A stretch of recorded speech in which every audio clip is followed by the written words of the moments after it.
Hello, hello. Hey y'all, welcome to the show.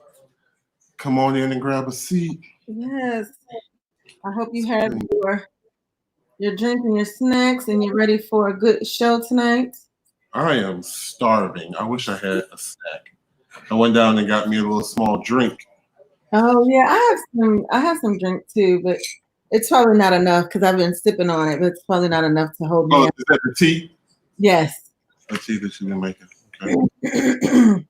So, there we go.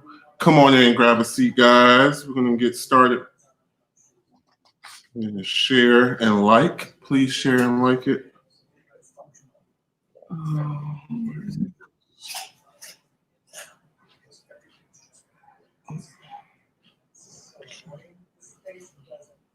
So how have things been going so far? How is your training and things going? Training is unbelievably challenging. It's very long, more involved than I thought it would be. Learning all these codes because it's a military, contract, military one source. So it's so many different things that you have to learn. So I understand why the pay and the benefits are as they are, because it's a whole bunch of stuff that you have to learn. And doing it from home, I thought would be easier, but I think it's even more harder to do it from the house. Oh, okay. It's not like it's on its own. We're doing Zoom face conference, so they give us like 2 15-minute breaks and then a 30-minute break. But it's like as soon as I get up to go take my break, I'm looking at the clock. It's time for me to go sit back down. Oh, So, yeah. it's a challenge. But I'm grateful to be working. Yes. This is what my fourth job. I need. Hey Kim. Kim is saying, hey, this is my. And I say this is my fourth job. My ain't closed right now. It's 3, but that's still a lot. I got to make a decision. I was talking to Chuck at the office right before I messaged you and came on. Like if I can get some things in the office secured as far as client wise, I'm going to let one of the jobs go. It's not going to be this one. It's not going to be the new one. It'll more than likely be the mental health one. Oh, okay. Yeah. Okay. But yes, come on in. Thank you, Kim, for sharing on your timeline. Yes, thank you. So I need to be doing a little bit of like a couple things before. Yes, please come on in and share as you come in. Please let us know who is all here and where you are tuning in from. I can't find it.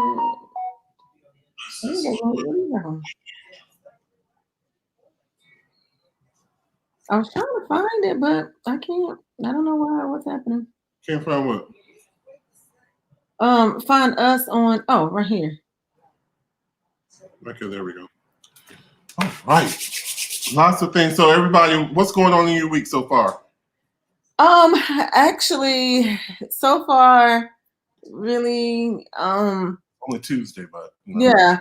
Well, it's just I've been just kind of like watching a bunch of, I don't want to say a bunch of things, but just different things online and like some things that I kind of not really put off, but I was kind of wanted a little bit more information about. So I was like Googling stuff and just looking at little things about, hair industry and how people who are ended up getting those the SBA relief, the checks and stuff and how they're weathering with that. But it seems like it's more of a hassle than anything. Oh, really? Yeah. So somebody had messaged me about something to apply for, but I contacted my people that work in the salon, the stylists, and they seem to be fine. So, okay. I'm not gonna apply for anything unless I feel like we need to apply for it. Right now, we're doing good. Yeah, and I mean, for the most part, like we're not in a dire straight, right now. I just, it's just something I'm like, okay. And even with my at the salon and stuff, but right. I'm not stressed. And I think that there's other people who probably would need some of this relief more than me. And Yeah, so, because I was like, well, I could be greedy, but I'm like, I was blessed enough to have our landlord. He waived April and May's. right. So depending on if this goes all the way through September, then I might need to apply for something. But I'm hopeful that soon they'll be opening up some things. I know that the East Coast and the West Coast, I think governors are trying to work on some type of an agreement or pact. I shared it on my page to start to reopen the economy back up slowly. Yeah, I'm still a little skeptical about that, even still, because I just still don't think that people are. I don't know. I just don't think that people are still adhering to like the right now. So it's just like, so it'll be worse. Like it will be worse, and I just think that that's when the that the spike is going to happen. That the spike it will start to rise. So we haven't passed the spike. I don't think so. No, they were saying that the spike was going to come around June. Oh, I thought we were like, where did I see that? I thought somebody said, well, there was a certain area that was peaking. I thought I should have jotted it down. In my mind, and you're probably right, because this is a prime example. In my mind, I'm like, okay, things are getting better now. And I'm just assuming that because it's been so long. And I don't, for some reason, I guess maybe it's because of training, I don't hear as much. Like initially, it was just like bombarding everything. Right. But now it doesn't seem like, so in my mind, I was like, okay, things are getting better. Because Justin and I actually just went, I was rushing home because we had just went to, where was it, Justin? Home Depot. To casually look for paint for the new place we're getting. Right. And walk up to the door, and this was 6 o'clock. The guy was like, "Oh, they're closed. They're closed." I'm like, "Closed at 6 o'clock?" But I forgot. Oh yeah, because we're not supposed to be out casually shopping right now. So yeah, I guess that's a prime example. If they're opening back up, people are gonna be in the malls. They're gonna be turned up. Well, and then I also think that the funny thing is, I just foresee people hooking up with the people that they can't see, during quarantine. Mm-hmm. It's just going to be a lot of transferring of everything. Mm-hmm. And, and I just think that's when the it's going to be a peak or a spike in it. And we're going to be right back where we are now currently. But I do think that if people would just adhere to it, that it would get better sooner rather than later. Okay. All right. What are you guys' thoughts? So do you think the country should go ahead and open back up? Do you think we should close a little while longer? Have you talked to anybody that is like really, really hurting? I thought I was really concerned about my stylist because a lot of them don't work other jobs. But I know I talked to one, and she said that she's actually gotten a job since we've been shut down, so it's helping her float. Helping her float a little bit. Well, but have you spoken, or do you know anybody who is like basically it's hitting them hard? Well, actually, I don't personally, but to be honest, I think I do see businesses. Some businesses are thriving, but sometimes when I get online and I see people who have breweries and people who have like just random people. I mean, I don't know these people, but just reading the stories, people who have breweries, people who have salons and things like that, who have multiple like chain salons. And they're just like, I don't know if we're going to be able to survive this because I think with that relief, that disaster loan relief, I'm getting the idea when I'm reading it that you have to use it within so many days. And because businesses are shut down, you can't use it towards paying employees and you can't bring the employees back to work because we're on a shutdown, and many states it's a shutdown until a certain date. So a lot of these people who thought that relief was going to be a grant, it is going to end up turning into a loan because they can't use it right away, and it's going to be a while before they can use it. So those people, those are the people that I feel I feel for. And then I think that during this time too, people are now getting their income taxes back, the stimulus check, and things like that. So And then there's people sitting around still binge buying, if you will, whatever they can binge buy. Because I mean, I've seen some things online, and I'm like, wow. And then I'm like, girl, you do not need that, and you're just bored. You just Have you ordered any of the Gucci or the Fendi mask yet? no. I've seen them all over the place. I'm like, now, are they functional? Do they have the material that are going to keep the germs out? Right. Or are they cute? Or are they just Gucci and Fendi and all that? I'm like, I guess people, this is their job. I guess like the designers, like we got to get creative. Right. Right. So. Yeah, I have not. No, I hadn't even seen those, but look on Instagram. Mm-hmm. Yeah. Oh, yeah. So I haven't, but but just some other things like I've just seen product because we have some comments, but I have just seen like products and stuff because I'm making up like product kits and stuff for my clients when they're needing products. So it's just like products and Mary Kay because people are still, needing things like in the healthcare field. Like I had a friend reach out to me today and was asking me about lotion. So people are still buying things and still need things because of course with us washing our hands and things like that, more people are washing their hands more than they normally would. The hands out, or they're having to wear gloves and the latex and all that kind of stuff is the powder and all that is drying out the hands. So you need lotion and so it's things like that. But we do have a couple of comments and a couple of people who have joined. Hey Kim, hey Denise, hey Tanisha. Kim says I'm bored sitting at home, but I don't want to catch my death at the same time. I totally understand that. Asia says Amazon is now worth 1.1 trillion due to binge. Wow. Isn't that wonderful? Walmart, I know Walmart and Target have to be worth a lot more now too, because we just noticed like with a lot of the stores closing early, Walmart is opening a little bit later, and they're almost like a catch-all because you can go in there and get pretty much anything that you're looking for. Right. But now we went there, I think yesterday, and we went to Wegmans. They're doing the thing where you have to form the line outside the door, and they're counting people and letting people in by having people leave out the store. Have you seen that? Say it again. Have you seen that? Yeah, at the Walmart out here, I haven't had to actually stand outside yet, but they are doing a count. But I still feel like it's an extreme amount of people in there when I go in there. And then I'm still surprised by the people who are not wearing masks. Still not wearing masks. It's still very baffling to me. But hey, you don't. I can't breathe. Well, I can't. But I have a pool. It's on my chin. I can't breathe. I'm about to pass out.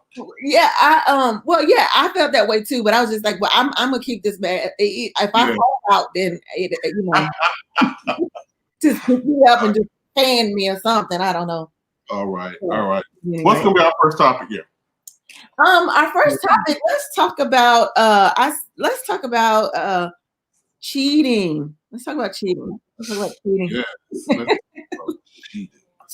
Cheating. Okay, so I have two things about cheating. Okay. So one is it's about one. The first one is about Waka Flocka, and he says that it's no. Waka Flocka is a rapper, and he is mostly known kind of maybe he's through his mom Deb, and Deb was I think his manager at one time, but they were all on one of the reality Love and Hip Hop reality show. And anyway, so his wife, her name is Tammy, and I think they have a reality show now. And anyway, he cheated on her, I think in the beginning of their marriage. And he basically said that he felt like him cheating on her would make her a better person, made her meaner. And when I read her meaner? It made her meaner, yes. Oh, okay. Yeah, made her better, but made her meaner, I guess kind of tougher because he cheated on her. And when I read that and I thought about it, and I was just like, why in the hell would he say something that reckless? First of all. And then I continued to read the article and she was like, it didn't make me meaner. It just brought on more insecurities for me. And it didn't make me a better person. What made me better is when I beat the crap out of you, whatever.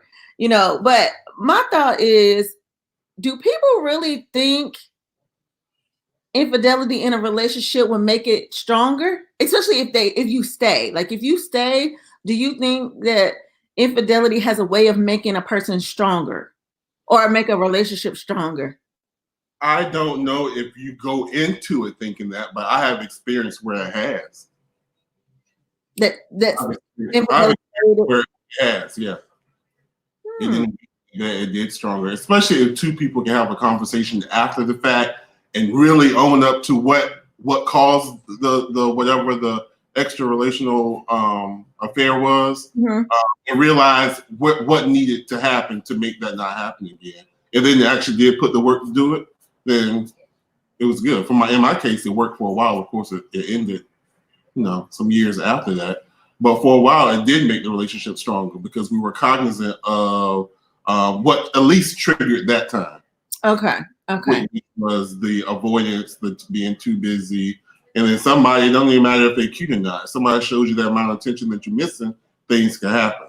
So when you have a conversation and say, I just didn't feel like a priority, blah, blah, blah, blah, the other person then has the opportunity to say, okay, I need to put more attention into making sure that they feel like they are a priority in my life. So that way it could strengthen it. Okay. And then my other question was, what if during the quarantine you found out some things about your partner that you didn't know? Like, what if you found out they were cheating, but you didn't know that, you didn't have any idea that they were cheating before the quarantine, but things started happening while y'all were in quarantine. You got a lot of time to snoop too while the quarantine going on. Yeah, just sitting there doing, I wonder what's in this. Yeah. Not that I do that, but what do you do? I mean, what can you do? What can you do? I mean, I think at that point, it wouldn't matter if it was a hurricane outside. When you're ready to go, you're ready to go. Somebody going somewhere. Okay, and I'm asking because I read this article today, right?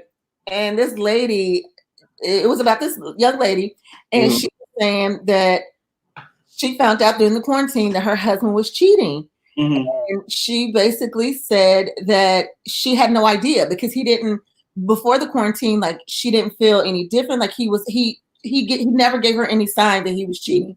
And she said that she noticed that during the quarantine that his phone was kind of like going off more, and he would be answering it, and then he would be talking to a guy, and that they would be talking about different questions like when was the last time they had sex. And she's like, but I didn't think anything about it because we were in quarantine. And then quarantine, the quarantine is making people do and say and talk about things that you probably wouldn't normally talk about if you were in quarantine. And she said, and then one night in passing, she heard him talking to the person and was like, call me back in an hour. And she said, okay. So she said, I prepped myself and got myself ready for bed because I'm assuming he was waiting for me to go to bed. So she got herself together, went to bed, and played like she was sleeping. And lo and behold, he tiptoes out the room, goes into the guest room, and she soon after follows him. And when she goes in there, he's basically FaceTiming his friend, and they're having like this exchange. And the funny thing to me was that she said she was not mad. She was not upset. She wasn't upset with him. She was upset because we were in quarantine and because of society, because he couldn't be who he wanted to be. Also, it was the guy. Yes, he was cheating. He had a boyfriend. Seemed to be like okay. And she wasn't upset. She was upset because we was on quarantine, and that she wasn't even mad that it was a guy. Like she said, she would have been more upset if it was a woman, and that she was upset because he couldn't be who he needed to be. But I thought to myself, so had y'all been on? So if we was not on quarantine and he was cheating, so you was okay with not knowing that he was cheating because he was still doing right by you? Like, I was just confused by the whole damn thing. But she was just like, she wasn't upset. She was upset with the fact that we was on quarantine and he couldn't fulfill his whatever he needed to to fulfill by being with his. Was this locally? No, it wasn't local. Okay. A lot of that goes on though. Yeah. Especially guys who are in the church. So. Wait, you said wait, back up. You said what? I mean, it's a lot of that goes on. When I saw him and when I was visualizing the people, it was probably somebody in the church who had a wife because he probably had a position in the church, and that goes down. That's just something. Oh yeah, she didn't mention any of that. But I was just like, and I just wondered. I was like, well, she's probably not. She's probably going to just stay with him because she gave the whole rundown of like what his partner said or his friend said and what he said, and and she was just, and she said, basically I stood there and like basically heard the whole thing, and I was just like, oh, it is. Yeah. But anyway, so like, what would you like? What? Oh, you said that it didn't matter, that it would be just kind of like a situation you would like. I don't even know. Like, if I found out something about the difference, would things change just because you're in quarantine? Well, no, not necessarily the quarantine. Not because we're in quarantine, but it's just like why I didn't know. Like, why I didn't know that. Like because we're in quarantine, and I'm just wondering how many people like maybe this situation is happening to, or like how many people are going to be divorced because they like really realize the person. The divorce rate is going to be huge. Yes. That I don't, that they really like the person that like, I really don't like you. And I just really realized that because we're in quarantine right now. Yeah. When you're in these close quarters, you get to really get to see and know the person who you're married to. You don't have the distractions of, I got to do this, I got to do that, I got to do this, because you really are confined to this one space. Yeah. So those who make it through this, they deserve to be together because you're going to be tested and tried within four walls. Yeah, that's right. Smacked around and walked on the floor. I apologize, though, right? I'm not gonna keep bringing stuff up, but no, I did not. I would not put my hands on it. Okay, all right. But yeah, thanks for joining, everyone. Thanks for joining. Make sure you continue to share. Yeah, but I don't know. It's my bigger issue is that she's fine with it being up. She seems like she's fine because it didn't say whether she left or not, right? You just said she wasn't upset. Did it say that she left? Or no, she said she didn't. She wasn't even. She said she wasn't upset with finding out that he was cheating on her. She was more upset with his need to hide it. Right. Okay. So she knew he was gay. Like I said, when I think of it, because of our experience, we first think of people in the church or arranged marriage, or they're called like I think I explained. I don't think she did know, because she said that she she had no idea, like she had nothing that he was doing was giving her the idea that he was cheating on her. But it was just that his phone was going up. But she was like, but I could hear the guy talking to him, and then like, but I could tell that it was awkward for him because of the silence that he was giving. She's like, but I still didn't think anything about it. I just felt like it was his friend, and they were just talking. But see, right off top, I'm like, why are you and your friend talking about the last time y'all had some? Like, why y'all talking about? Like, that would have just been my thought. Like, that's a little crazy all in itself. But matter of fact, why you on the phone with him? Come give me some. Like, Oh, Tanika. Well, man. Doing quarantine, because pretty much that's what everybody doing anyway, quarantining. Yeah.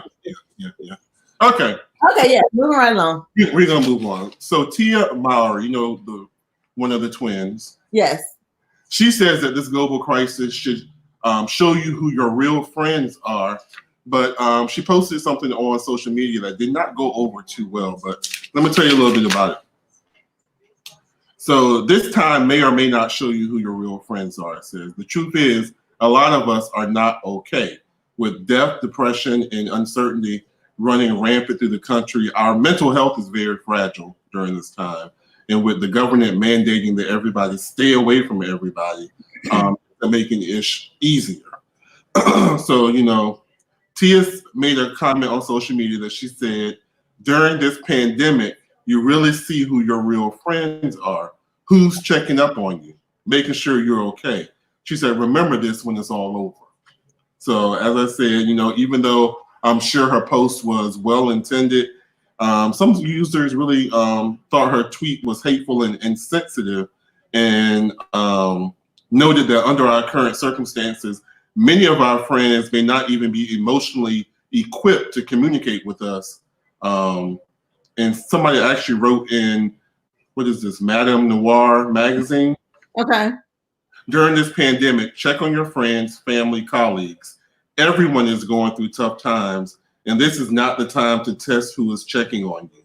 People are worried about jobs, incomes, kids, health, and least one can do is simply set aside self-check and check on others. So I wanted to ask do you feel like she was insensitive in the comment and posting that this is going to let you know who your real friends are? I actually have like two questions for this, but that's the first one. In her comment, in her posting that it's going to let this is going to let you know who's checking up on you, who really cares on you. Basically saying people who don't call and check up on you, they're not your real friends. Well, I look at it like this. I have found myself without it, not even with it being a pandemic or things like calling, checking up on people who don't necessarily call and check up on me. Mm-hmm. And and I think that sometimes you have to know where you stand in a friendship, and it may not necessarily be what you would consider a friendship anyway. Mm-hmm. And it may be sometimes that it's a one-way friendship, or that you care a little bit more about that person than that person, cares about you. Not to say they don't care about you, but sometimes you hold people at a higher, not standard, but at a higher ground maybe than they do you. But I always feel like if you're on my mind, Mm-hmm.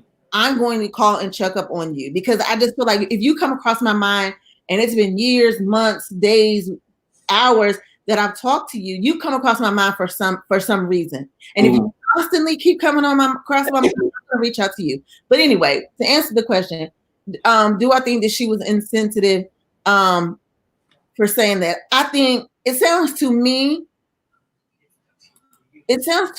like she is needing that. She's needing for her friend. It was a cry for, like, I really need my friends to check up on me. Like, I don't want to impose on y'all, because if you haven't called to check up on me, but maybe you're not thinking about me, but a cry, but if you hear this, please call and check up on me.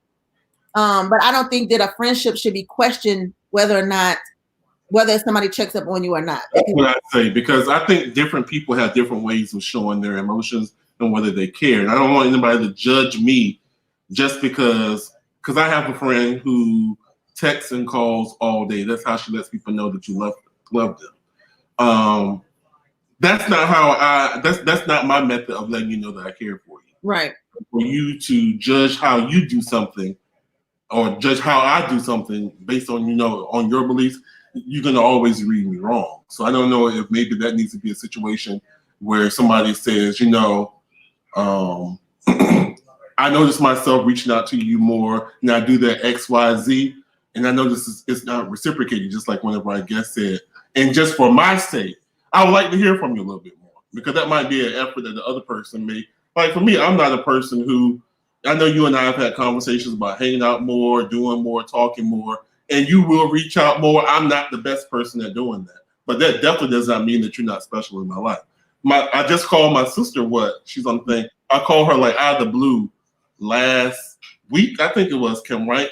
And she thought something was wrong, because I called her, and I thought about it. I probably had not physically called her probably in about 2 months. Mm-hmm. Even though we have an ongoing family chat that we chat almost all the time, but actually calling, I had not done. But how important that was to her. To Right, me, you right. can text me and I'm fine. You don't have to call me. It's usually an interruption if I get a phone call, but I can reply to a text real quick. Hi, yeah, Kim said yes. But, yeah, so I don't know. I think like you said, maybe it was a cry for help because they said that she has been having a hard time with the quarantine. But I don't think saying that that's going to let you know who your real friends are. I think that's taking it a little bit too far. Yeah, and then I mean, basically to piggyback off of what you said too, like even with my friends, there's sometimes that weeks to go by, a couple of months to go by, but when I do get on the phone with my friends, it's like we pick right back up like where we left off, and it's just everybody knows that life is happening to everybody, so it's not that I'm ignoring you, and it's not that I don't want to talk to you, and it's not that I'm not thinking about you, and it's not that I'm not wondering how you're doing, but life is happening to everybody. And so when I get a chance and when I get a moment, and it might be, at 8 or 9 o'clock, I might end up getting your voicemail, or I might send you, a text or whatever. So it's not that I'm not thinking about you. And I would never want anybody to judge our friendship based on how often I call or how often I don't call. Because it may not be that way. Now, I would be lying to say that I have not had the mentality of, well, they ain't calling me, so I'm not calling them. Like I would be lying to say. I said, oh my gosh, I have not called her, and yeah, that crosses my mind. I'm like, I hope people are not pissed, but I would definitely have to make it an effort, which goes into my next question. With this, have you used this time of quarantine to strengthen any relationships, to repair any relationships, or to keep in contact with those people who you may know are alone? Like I purposely had to reach out to Nate because I saw through his podcast that he said that he was dealing with a lot of anxiety, and I don't even call him enough to know that he's going through that. So I made an effort to at least text him or call him daily because I realized, he's not in the house with anybody like I am. He's in the house quarantined by himself, supposedly, probably not. But I've had to realize that some people don't have it like that. So I have to purposely and intentionally reach out to people. Right. So have you used this time to do any of that? Well, I have not personally. Now there's people that I'm talking. Maybe I feel like I'm talking to a little bit more. Like I talk because my sister is in the industry as well, so she's home and she has her children because of course they're not in school. So I talk to my sister. I've been talking to my sister a little bit more often because obviously neither one of us are at work, so we're talking a little bit more. But now that you say that, so my answer is no. But now that you say that, it gives me the idea or the thought really, that there are some people that I need to check up on, especially like some of my elderly, aunts and uncles and things like that, even though they have children. But it's not like we talk on a regular basis. And it was, and even with my husband, I have to tell him to ask him, like, have you talked to your mom? And it's usually, like, oh, my sister said she was fine. And I'm like, no, have you spoke to your mother? Have you actually spoke to your father? Whatever. So, so I think that, during this time too, I think it would be a good thing to just, it does play in my mind. Like, do I know any elderly people? Do I know anybody who's alone? Do I know anybody who, just needs to, just to know that just let somebody know that they're thinking, or just to let them know that somebody is thinking of them. Because there are still a lot of people who are going to work and are on the front lines and then still have to come back home to their family. So yeah, I want to actually reply to a comment that Michelle made, but I want to ask you first: have you used this time to reach out to any of your clients to see if they're doing okay? Well, when it initially started, I did reach out to my clients, and then I sent them messages to let them know, that I'm different things that I'm trying to put in place. Now, initially, okay, let me say not initially, maybe like 2 weeks into it, I did. Initially, I was just like, I had no idea what I was doing. Like, I'm like, okay, and then when I really realized, when it really hit me that we're not going back in April, we're not due to go back until June. Like now it's like I have to revamp my whole thought process again and reach out to them again, because people are going to be needing services. Like one client, I did talk to her, and she thought she had to take out her whole entire style, and I was like, no, ma'am, like no, because she was just like, well, I didn't know I didn't know what was happening, but and I think so too. Like I have a lot of clients who are teachers. Yeah. And I think they're going through. I really think that even though, these kids are something else, but I still think that these teachers are really going through. Okay. So you did answer my question, but you didn't answer my question the way I wanted you to answer it. So okay. Kim said that she reach out to her employees and check on them. So you said you do text your clients, but you text them about some things that you're putting in place. So you text them basically about business. Right. Have you reached out to them to say, they have an issue? Because I wanted to do it, but I don't want them to misinterpret that I'm calling about appointment, because I did it on one client, and then she just said, I'm going to let you know when I need. She made it seem like I was calling for business, and I was really calling to check on them.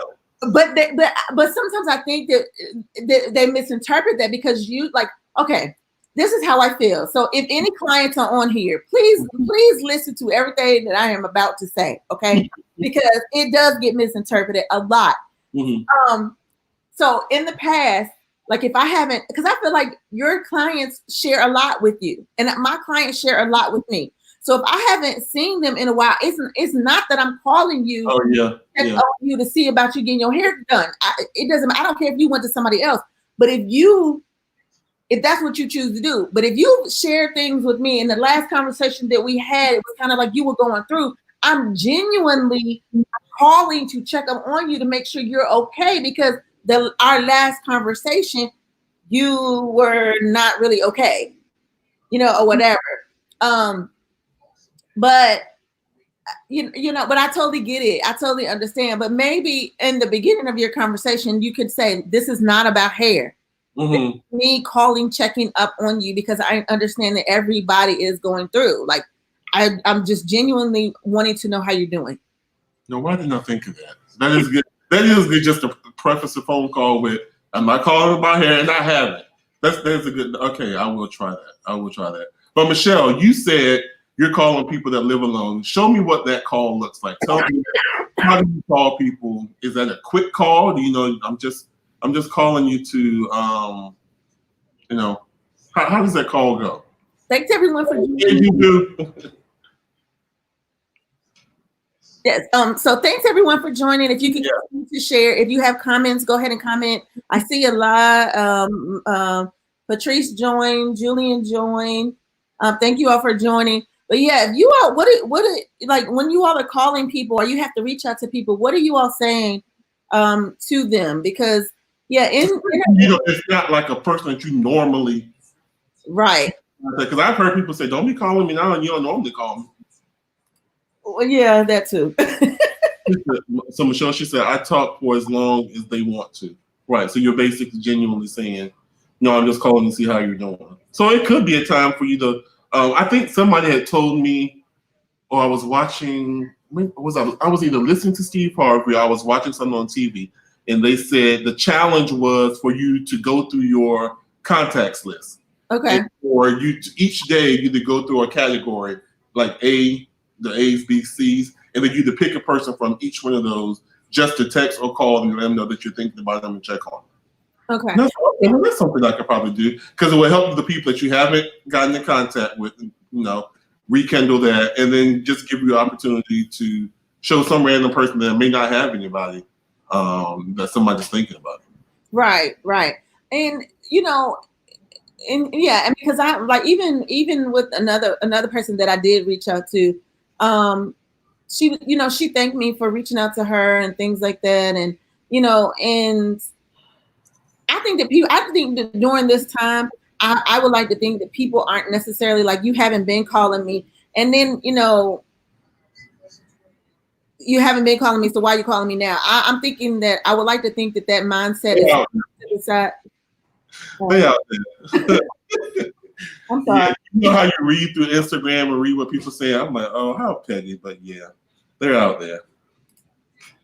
Oh, well, yeah, I mean, that's sad, because I just think that during this time, like, even if you are having to go to work and even if you're having to deal with people, I still I still feel like you just need, because even though people are still going on like it's nothing going, like nothing is happening, like there's not a pandemic, it is, whether Mm-hmm. people want to believe it or not, and people are dying. But I just think that people who haven't really been affected by it just are acting like it's a bad case of the flu or something. I don't know what they're thinking, but people are dying, and um and black people are dying.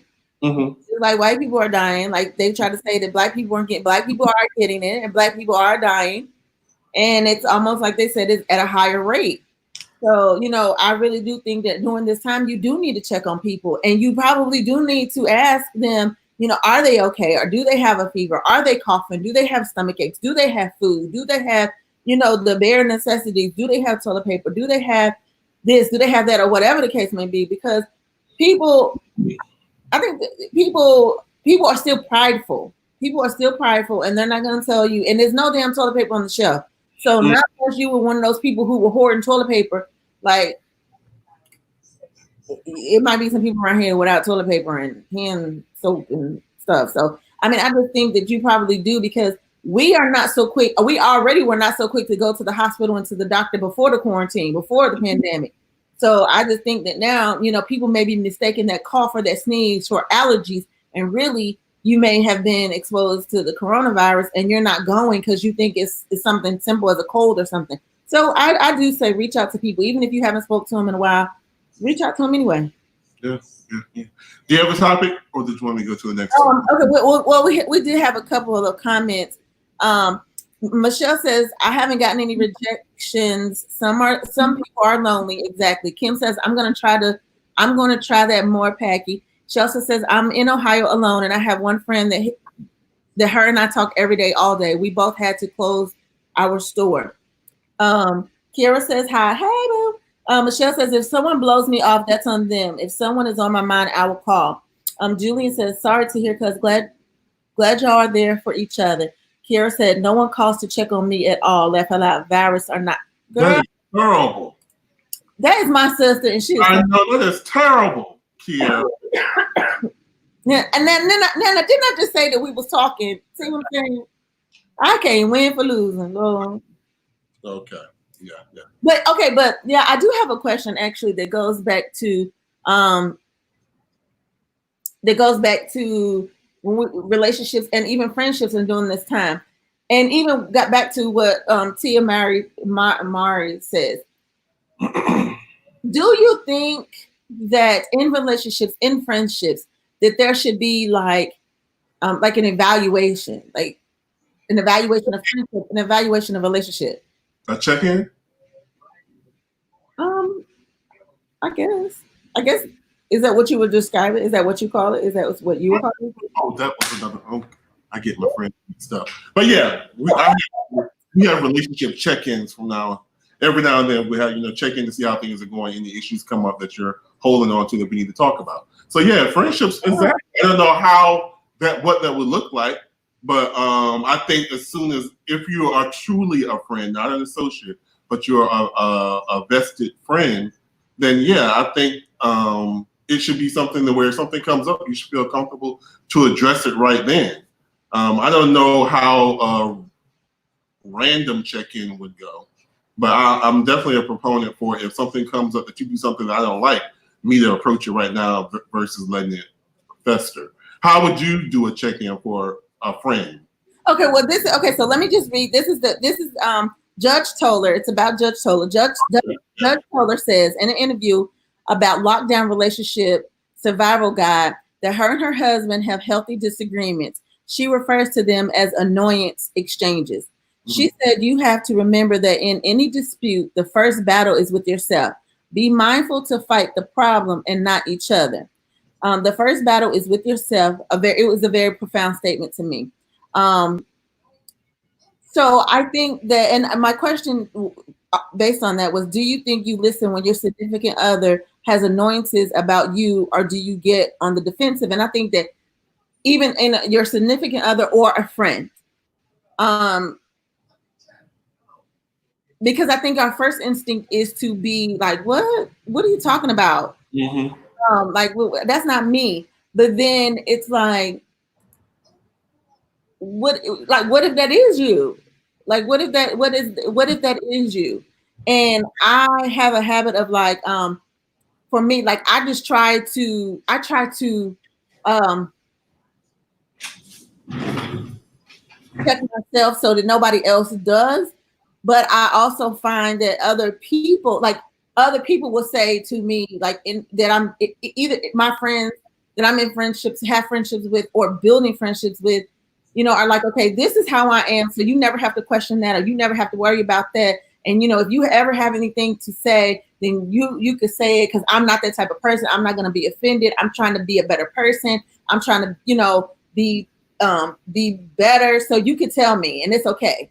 But I guess, yeah. So I guess a check-in and an evaluation, in a sense, it's like, okay, well, yeah, I think our friendship is well, or our relationship is okay. But I think at some point you still need to do some type of evaluation in a relationship.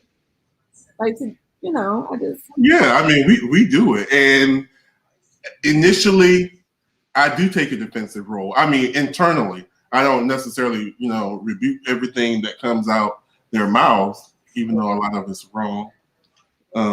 But as they sleep. But I think it's just human nature. First, you want to say, I don't do anything wrong. But I think it's good that a relationship is strong enough where you can be honest with at least your experience in that relationship. Doesn't mean that the other person has to say, okay, you're right. I think there should be a healthy exchange, a healthy conversation, so that you can either stand your ground or disprove, or at least give your side of why you don't feel the other person is truthful in what they're saying. But I think relationships, any type of relationship, there should be, like Michelle said, an evaluation.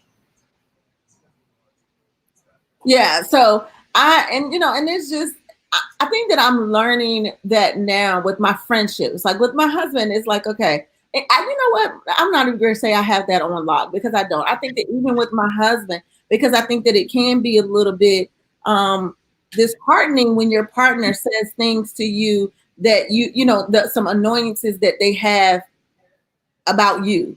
And but I think that if you tell me those annoyances, I think it will only be beneficial. I might not like it. Like, we don't always like the truth. It's like, okay, you don't like medicine, you're not gonna always like the medicine that you take, but you got to take it, and it's gonna make you feel better. So it's like, when somebody tells you something, yeah, you might not like it, and it might not taste good going down, but it's gonna make you feel better, knowing, okay, like, maybe I do this, maybe I do fly off the handle and I don't need to, or maybe I do get defensive and I don't have to. Maybe I don't listen, whatever. But I just I just think that, I think, yes, the first battle, she definitely said the first battle is with yourself, and that you have to get out of your own way in order to be a better person, to hear what other people may have to say about you. And just because they have something to tell you, it doesn't necessarily mean that it's a bad thing that they have, something bad that they have to say. It just may be constructive criticism, and I think it's just how you internalize it, really. But it doesn't make them right. Somebody could come to you and say, I think you're selfish. That's their experience with you. You know that you're not a selfish person. So you need to ask that question. So what do you mean by selfish? And their whole thing could be wrong. How they're saying that, like I said, that could be their experience with you. I had somebody tell me I was selfish. Yeah. And I'm like, well, I'm not well. Oh, so you got defensive, is what you're saying. I did get defensive, but I could tell you all the things that I'm selfish about. Like, this is the thing that I'm selfish about. Like, say for instance, me and you went out somewhere, right? Mm-hmm. And I was like, do you want some chips? You want something to eat? You want something? And you say no. Mm-hmm. And then your food comes. Yeah, and then you be like, can I have some? And I'm like, hell no, because I already remember, you're not hungry. You don't want nothing. That's not selfish, that's facts. No. This will teach you next time when I offer you something to eat, order something. Right. And I'm like, I don't share food. And I tell people in a minute, I don't share food. Like, done in love. This is done all in love. Yes. But okay, so let's back up. So we have We have a couple of, oh, I keep doing that. We have a couple of comments up here. You can go ahead and do it. Okay, I don't know how, okay. Excuse me. Okay, so um Kira says I missed the first part of the conversation. Oh, okay, so Michelle was getting wanted to get some clarity on evaluation. Michelle also says, okay, you should be able to speak freely to each other. If not, that's a problem. Kiara says defensive.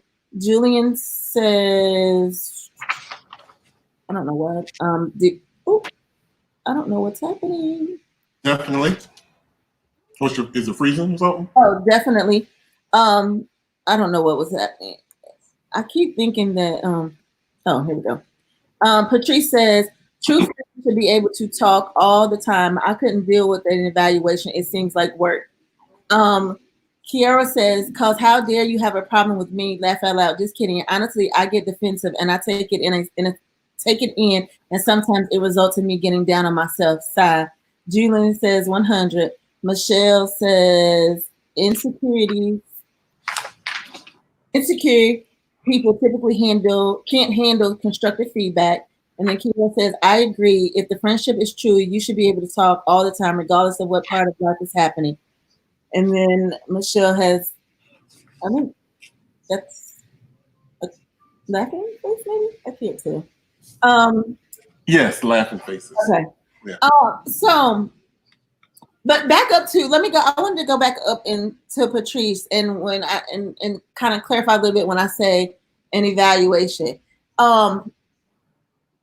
I think that, I think that even if it's even in having a conversation with your friend, it's a verbal evaluation, if you will. You're still having an evaluation like, okay, I think that our friendship is going, not necessarily, nobody's really sitting down having a conversation saying, oh, I think our friendship is going really well. High five. No, not like that. But being able to say, if it's like, okay, you said something that hurt my feelings, or like, okay, so you brought your friend around and then your friend really didn't like get along. And so I would rather just hang out with you instead of you and your friend.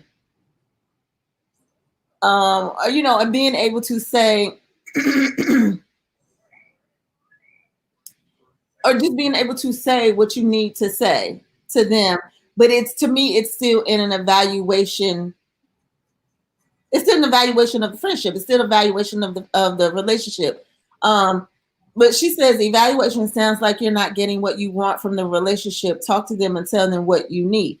Well, not all the time. It's just like having well, maybe, but it's just like getting an evaluation on your job. I mean, sometimes you get all 5s or 4s or whatever, and sometimes there's some things that you need to improve upon.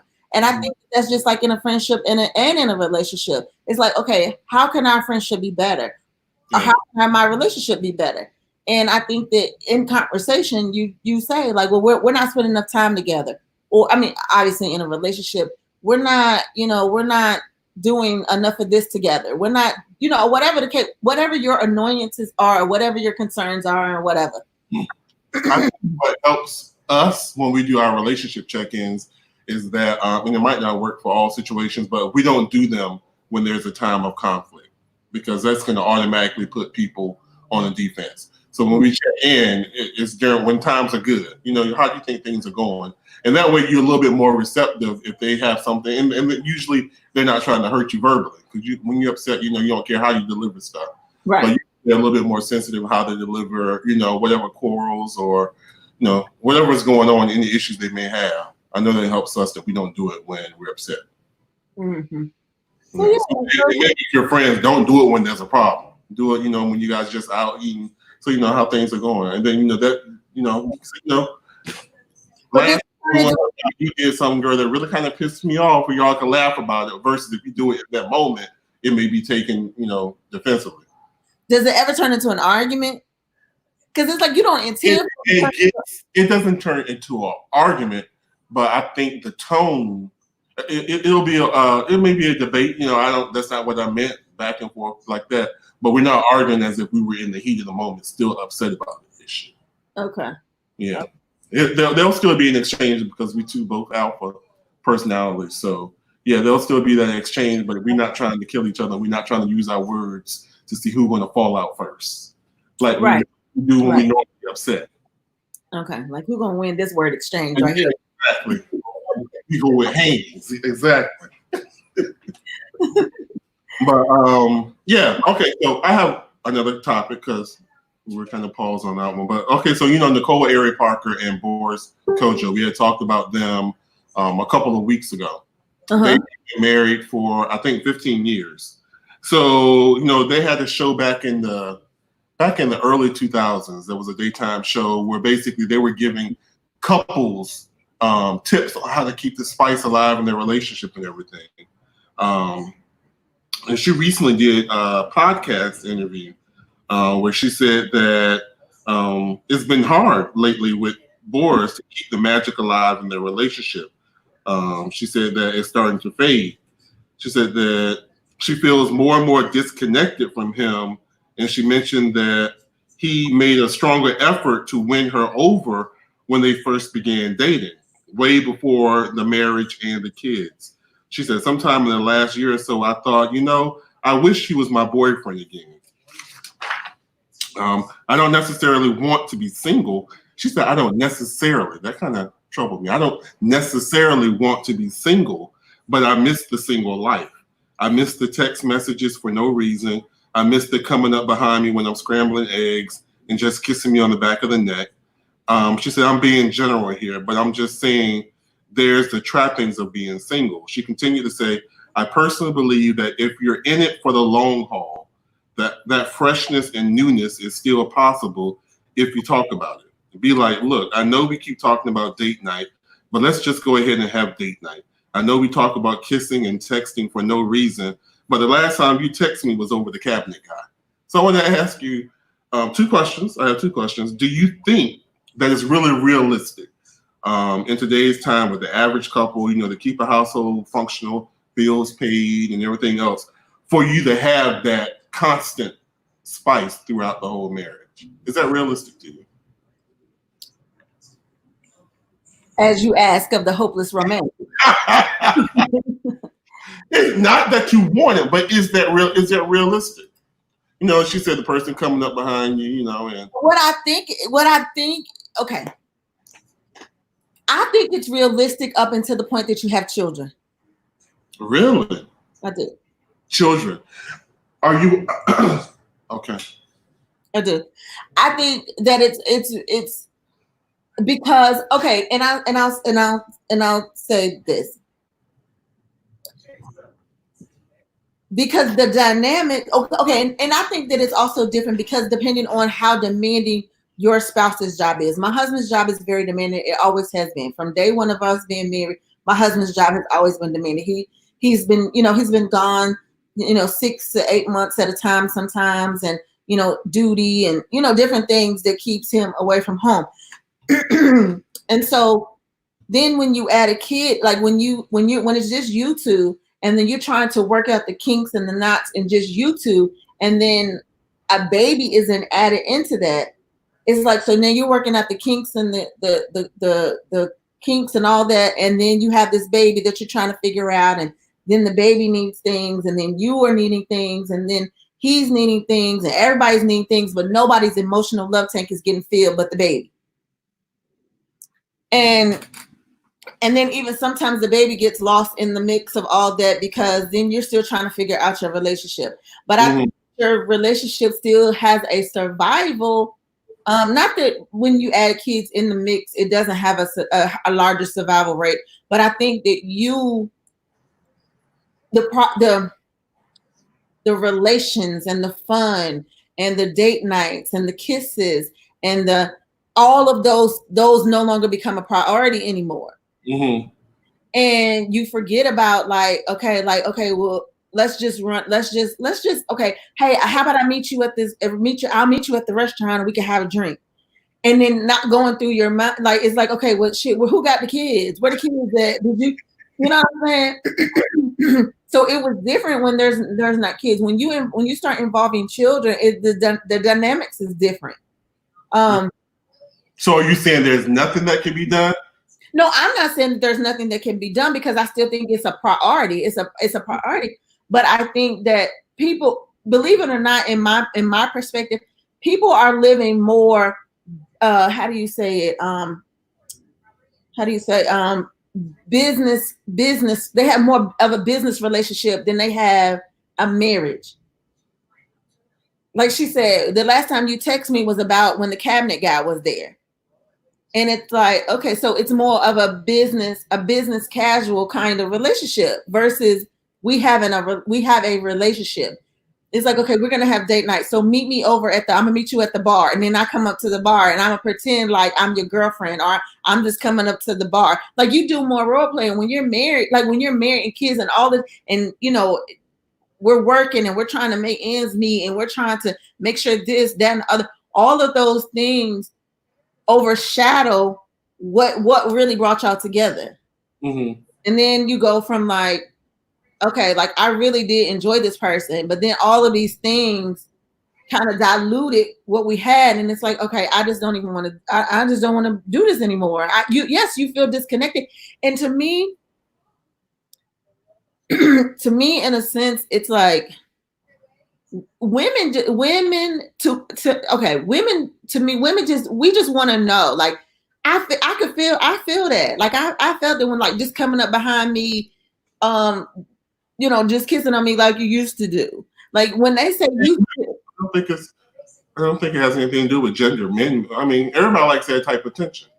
Likes to feel special. Yeah. Yes. So I mean, but we're just more like I just feel like we're just more. No, you don't know. When was the last time you were a man? You don't know. But go ahead. Let's catch up on the comments because we have some good ones.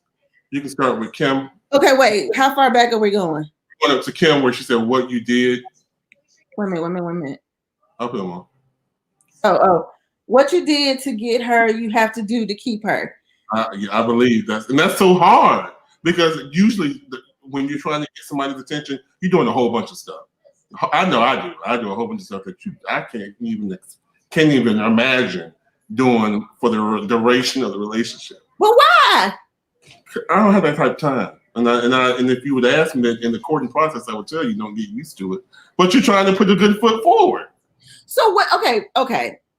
So once you put the good foot forward, then it was really a bad foot. Like no, it wasn't a bad. But I think some things you shouldn't expect to continue. That's just. I mean, you do when you're trying to woo somebody, and that's basically what it is. So then, would you say that really being okay? So did you do those things with the intent? I'm putting my best foot forward because I want to get married, or I'm putting my best foot forward because I want to be in a relationship with like a. I relationship. I don't ever go and get with anybody saying because I want to get married. I want to be in a relationship first to see if like remember it's the interview process. The whole dating thing is the interviewing you to see if perhaps you're somebody I want to get serious with. But I've never dated anybody with the intent to get married. It's always been a relationship or sex, and then it'll go to something higher than that. So I mean, that's just me. I like to sweep people off their feet, and just for that small duration. I mean, so you okay? So no, I'm not doing it. No, what do you mean for that small duration? I'm not. Well, so are you saying you date solely for the purpose of marriage? No. I'm saying okay, so you said that you said you like to sweep people off their feet and like you're doing it like they should not expect. Hypothetically, I see Shanika in the mall. I like you. We exchange numbers. I'm going to do a whole bunch of things to show you that I like you. Right. I know you where you work. You're going to get to work and you're going to have flowers at whatever. You're going to, whatever. You can take a helicopter ride to the mountains, whatever. Don't expect that for the next 20 years. Okay, right. That's what I'm saying. So why? Okay, but if I'm like, wow, like that's what impressed me. That's what got me. That's what I liked about you. So then then I just had to say you. I'm sorry, you were misled, or you misinterpreted. So if it is somebody, there are people, it's like, okay, this is what I liked about you. Like you like I like those. Like I said, I'm a hopeless romantic. So I like having flowers to deliver. I like walking in and having flowers, a card that you would think about me, a text, or maybe, I'll get in my car and there's some flowers in my seat that, you left there early. Yeah. So it's like if you started off doing those things, and those are the things that I got used to, and then you just stop, it begins to make just stop. Yeah. I'm not saying I just stop, but certain things that you do that like trips. A friend of mine had the whole idea of up in Williamsburg taking the whole city view with the helicopter. That's something that me in my income category I can do forever. But being thoughtful and knowing they like little gestures and things like that, those are some things that somebody can maintain doing. I'm just saying those things that you may do initially to capture somebody's attention. The woo, like I said, the woo thing. Right, because even right, like I wouldn't have thought like if we were in that part of our relationship and it's like, okay, well, like we're talking about marriage, like that would be something that, okay, he's gonna propose to me in this helicopter around, and I would never, maybe on the first anniversary, second, maybe 5th anniversary, 10th anniversary, we did that again. Just a reminder from when, you proposed to me or whatever the case may be, whatever. But I just feel like once you start things, and if you know that a person likes those things, I just don't think that you should completely just stop. And I think that worries on a person. It's like, well, are they attracted to me anymore? Are they where is our marriage going? Where are we going? Are we going in 2 different directions? Mm-hmm. What's happening? Like, is my marriage falling apart? Because nobody gets married to get a divorce. That's not what happens. Right. So, so like I think it's a conversation. Yes. That's a check-in. And that's what check-ins are for. That's exactly what check-ins are for. So Angelia, she said it is important to have the crucial conversation on what one another needs to stay connected, to know what is important to your mate. That's true. That's the importance of having a check-in. I forgot where Justin and I got the idea of checking in, but it's helped a lot. Michelle said that's when maturity kicks in. You have to work on a different level to maintain a relationship. You absolutely do. And they are hard. And for some reason, once you say I do, for some reason they seem harder. I don't know why, but it seems being married seems a lot harder than when we were dating. Yes, because there's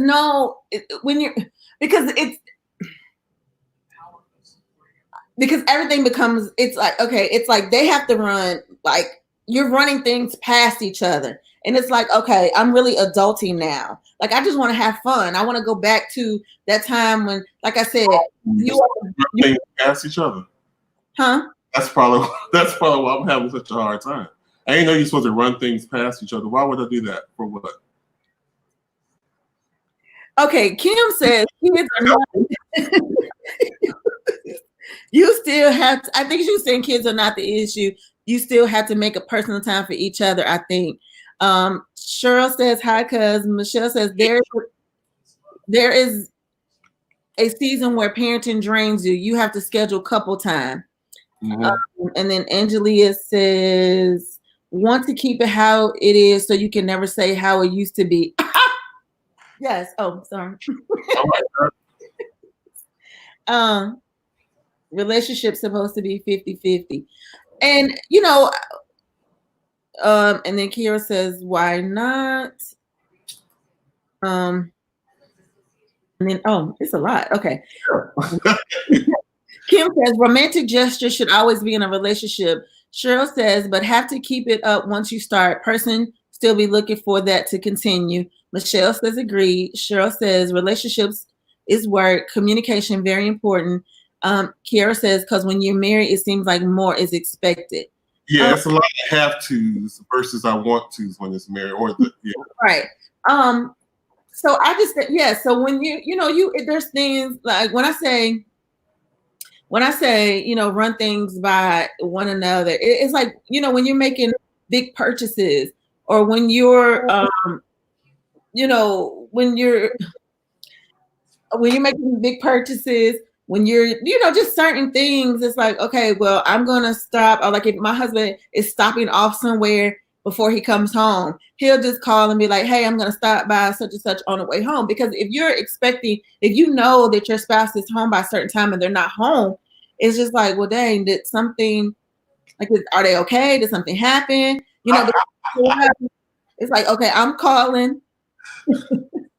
Y'all don't call on each other. And I'm not even gonna. That's a whole other conversation. But we know where each other is at every time, all times. okay. I mean, You know the saying. There's an app for that, and we both consented to it. So, yeah. oh, well, for those of us who are not apping, whatever, GPSing, or whatever, because yeah, I have it, but I understand because yeah, anyway, yeah. But you know, but back to her, and that's very sad because I think that they make a phenomenal couple, and it's very sad that she's feeling kind of disconnected from him. But I can understand, and I think that sometimes, you know, they say once you get over 5 years, things should be easier. Things should kind of start to be easy. If you get over the 5-year hump, then you're destined to be together. But I am at 25 years, and to be quite honest, I think it's harder. I think at this point it's harder. It's harder because at 5 years the mentality is different than at 25. You're a different person. You're different people. Yeah. Yeah. And then you had kids and all that kind of stuff. Yeah. So that's true. That is true. True. I think that you have to date.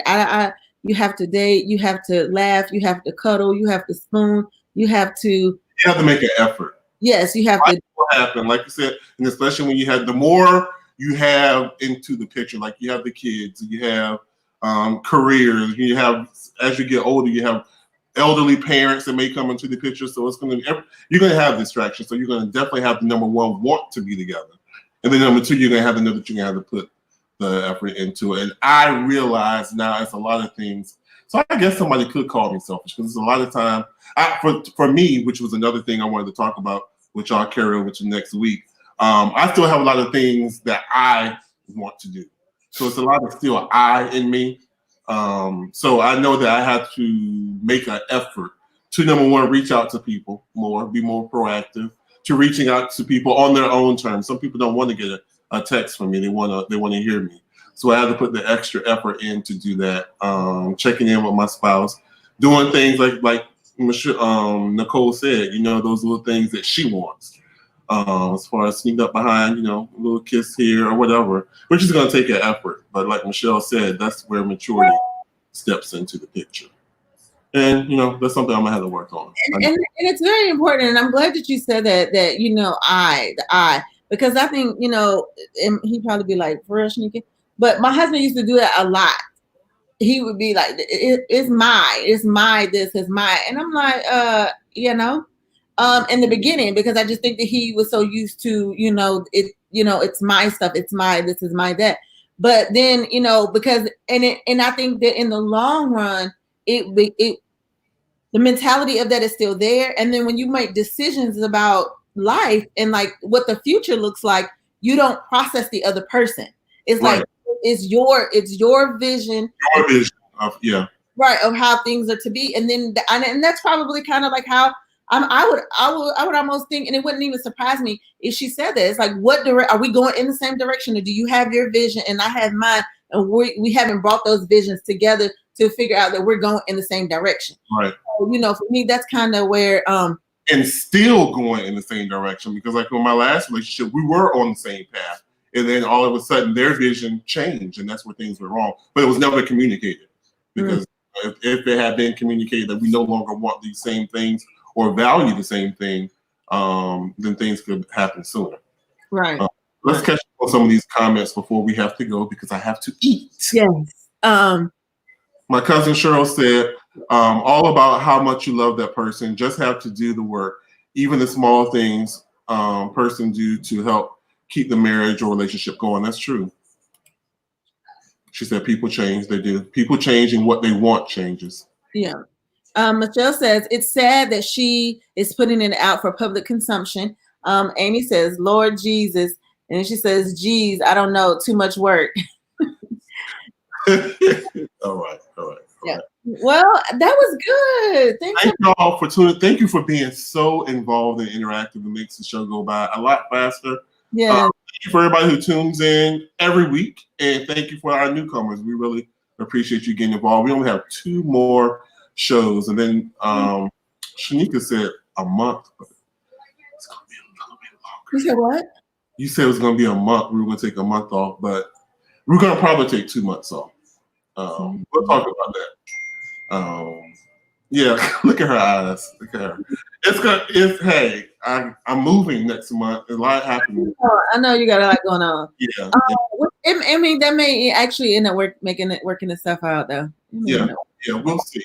We'll see. But thank you guys for tuning in, and make sure that you like and share this episode and tell people to tune in. Yes. The more people at the table, the better. I love to hear perspectives. And I learn a lot from the show too. So yeah, because it's different perspectives.